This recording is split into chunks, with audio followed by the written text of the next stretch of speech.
আর ফিরে আসবে না ড্যাডি? নিশ্চয়ই ফিরে আসবে। ভালো ছেলের কথা কি ভগবান না শুনে পারে? তুমি এক মনে ভগবানের কাছে প্রার্থনা করো, দেখো সে তোমার মাম্মিকে ঠিক ফিরিয়ে দেবে।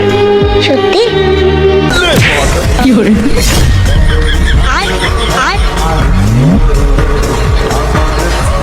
মাম্মি, মাম্মি,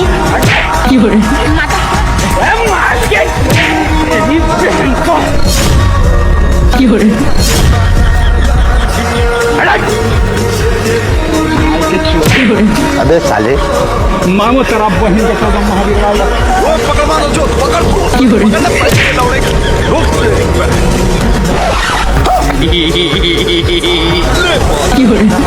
अरे अब तू गया बेटा, अब तू गया, देख तेरी औकात